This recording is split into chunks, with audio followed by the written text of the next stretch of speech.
And for more on how Libya is faring in its struggle for stability, we turn to Dirk van de Wallen, a professor of government at Dartmouth College. He served as a political advisor to the United Nations on Libya last summer, and he joins us tonight from London.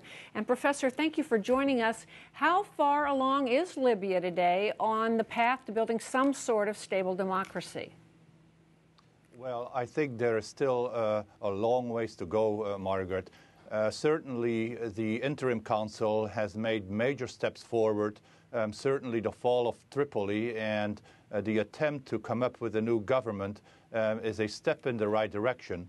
But there is still an enormous amount of chaos in the streets of Tripoli. There are still different militias.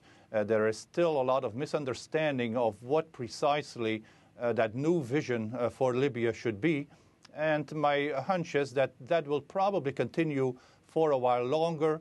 The interim council is waiting for the fighting to be over completely, for Sirte to fall. And then the long path toward the constitution, toward the parliament, that long path toward democracy will begin. And there will undoubtedly be several parties who do not want to be a part of that path toward democracy. Well, Secretary Clinton did harp on that quite a bit today, the need for all the militias to come together and join some sort of a national military, the need for all the factions to be included. How difficult is that proving? I mean, they all fought for the same cause. Yes, and indeed they did. But of course, in the euphoria that existed until literally the fall of Tripoli, a lot of the disagreements were forgotten. And it really, we shouldn't forget that Libya, for all practical purposes, has never truly had a unified military, for example, the way neighboring Egypt and Tunisia had.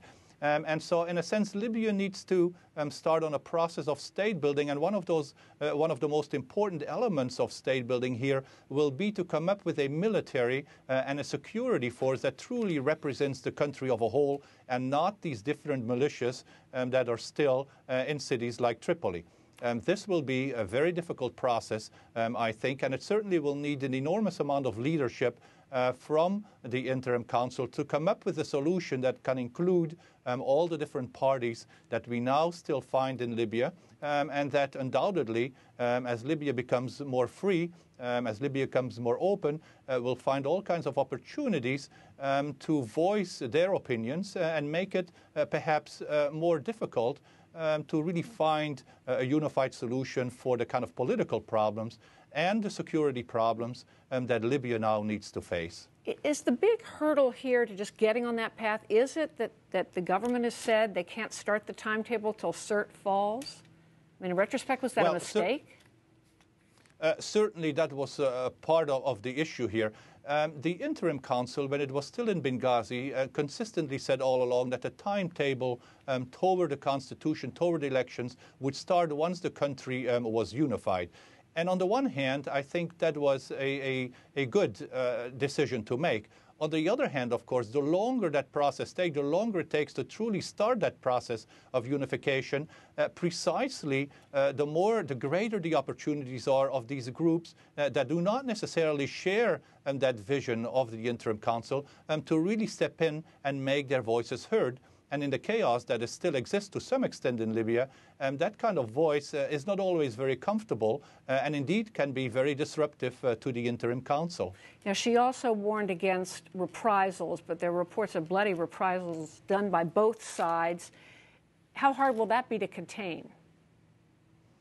I think that will be one of the most difficult issues that Libya will face, because Libya has been a dictatorship for 42 years, and that means that everyone who wanted to achieve anything during the reign of Muammar Gaddafi, whether it was to have a family, a job, no matter what, to some extent had to collaborate with the regime.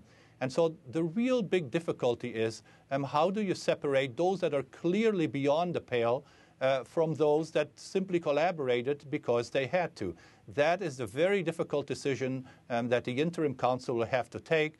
It has thought through some of these issues, but perhaps not enough But on the other hand, lots of bilateral partners and multilateral partners are also urging them to really look at this very, very hard and come up with a solution and get this whole notion of collaboration, whether it be through a Truth and Reconciliation Council or whatever mechanisms they want to create, to simply get it behind them, because that is really the only way that Libya can really look forward, and the different parties can look forward to achieve the kind of united and free Libya that all parties now want.